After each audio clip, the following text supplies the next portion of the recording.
the middle.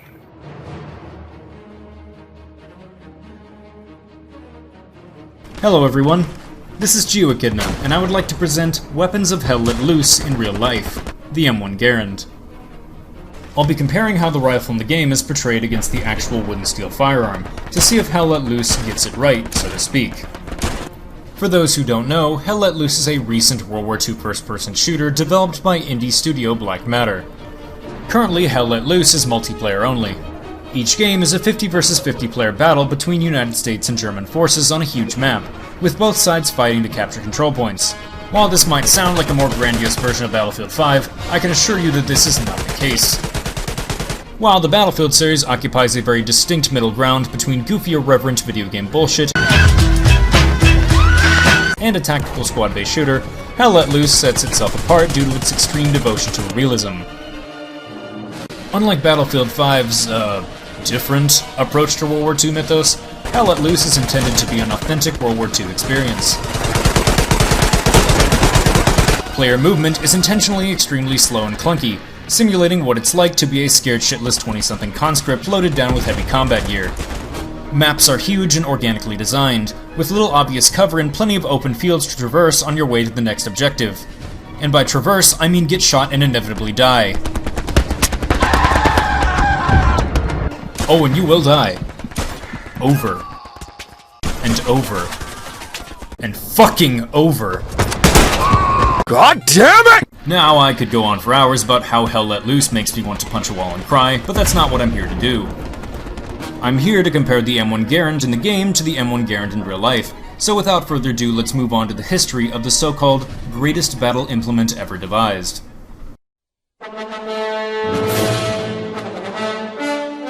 The M1 Garand was developed from the early 20s until 1936 when the prototype was standardized. It was primarily designed by Canadian-American Springfield Armory employee John C. Garand, and yes, that is how you pronounce his name according to his own words. The M1 Garand was a semi-automatic battle rifle designed for infantry use.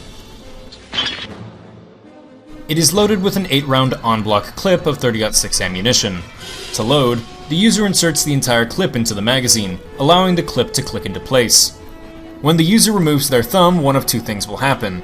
Either the bolt will need to be coaxed forward manually, or it will slam home automatically. Naturally, this design is somewhat problematic, since you essentially have to risk breaking the living shit out of your thumb every time you load it. Also, despite the popular misconception, the M1 can indeed be reloaded mid-magazine with the clip release button on the left side of the receiver. Fucking god. Strangely, mid-clip reloads are not modeled in Hell Let Loose, which I suspect is due to budget and time constraints, or possibly game balancing. Here I will demonstrate the M1's full reloading cycle using fake ammunition.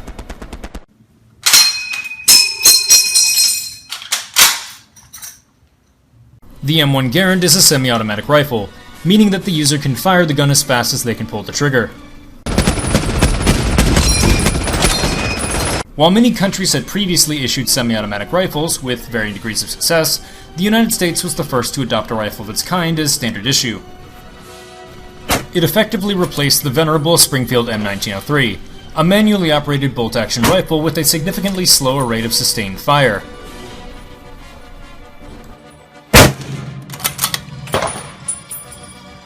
The M1 Garand was also the very embodiment of the force multiplier concept.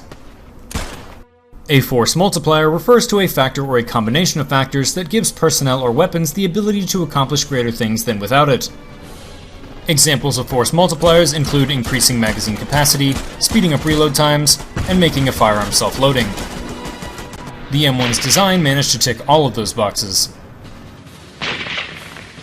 This gave a US soldier equipped with one of them a huge mechanical advantage over their Axis counterparts, who are overwhelmingly still using bolt-action rifles. Take the Japanese Arasaka Type 99, for example. Arguably one of the best bolt-action rifles of World War II, the Arasaka had fantastic sights, a strong and smooth action, a lightweight, and solid ergonomics.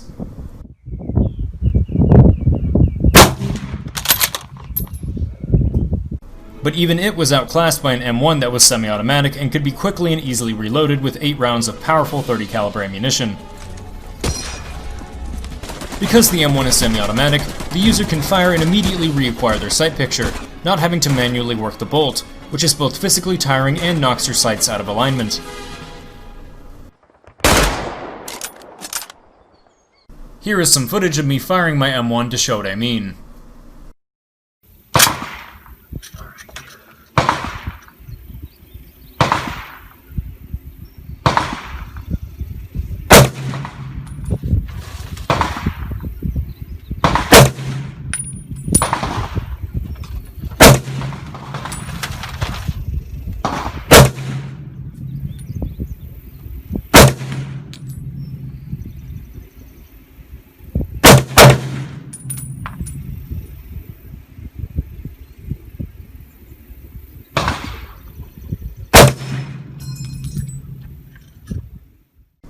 The semi-automatic nature of the M1 can often end up saving your ass, even if you're taken by surprise.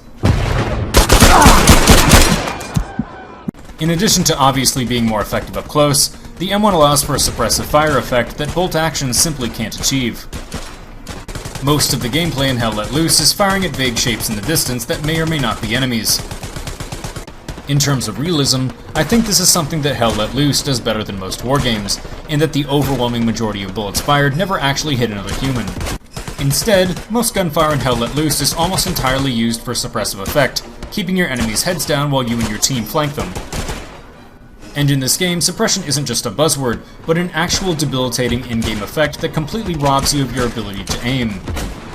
While it's annoying when it happens to you, it really does get your heart racing, especially if you suck like me and haven't gotten a kill in 3 hours.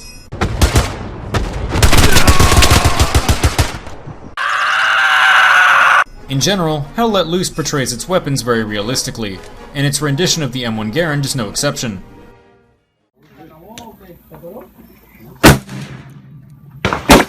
You're about 1 block down. You're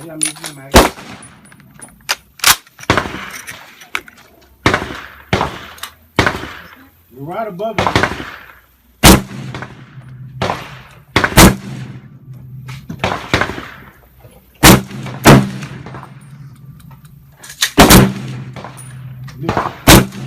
What happened, dude? Probably jammed up.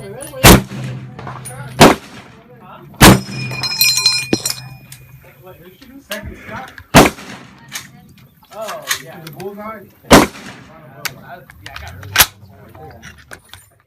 So this rifle is effective both in the game and in real life. But how does it work? The answer is somewhat complicated, but this 1940s US military training video breaks it down quite nicely. The firing pin is struck, and the cartridge fired. There goes the bullet. Part of the gases escape into the gas cylinder and drive the piston and operating rod back. The bolt is hit, rotates, and starts to unlock. Slow initial extraction takes place. The hammer is cammed back slightly. The firing pin is withdrawn from the bolt face. Unlocking is now completed.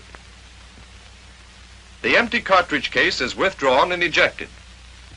The bolt continues back and rides over the hammer. The hammer rotates back and is caught by the sear. Now the trigger is released. The hammer slips from the sear and is caught by the trigger lug. Meanwhile, the follower moves up, pushing the next cartridge into position. The operating rod and bolt move forward. The cartridge is stripped from the magazine, seated, and the bolt is locked. As you can see, the M1 has a lot going on internally. But there is one feature of this rifle that I have yet to talk about, and that feature is the ping.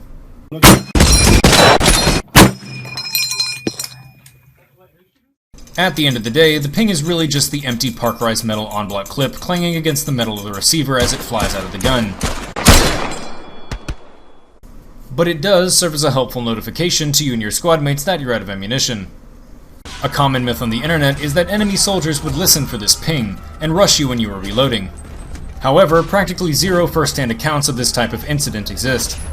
Do you really think that an enemy soldier is going to hear a high-pitched metal ping over this shit? Probably not. But either way, the M1 Garand's ping sounds fucking awesome, and it's perhaps the single coolest gun sound of all time. You son of a...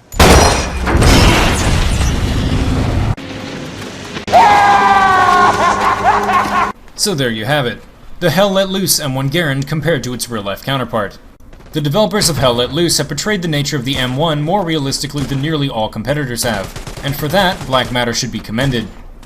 World War II games don't get much more authentic than this. Well, I hope you enjoyed this video. While these gun comparison videos take a huge amount of time to make, I feel they occupy a very specific niche that can't easily be filled on YouTube. I hope you all learned some cool facts about the M1 Garand, but most of all I hope you enjoyed the video. Let me know what you think in the comments below, and if you like what you see here, please consider subscribing and clicking the bell to get notifications about my new videos. Thanks for watching, and I hope to see y'all next time.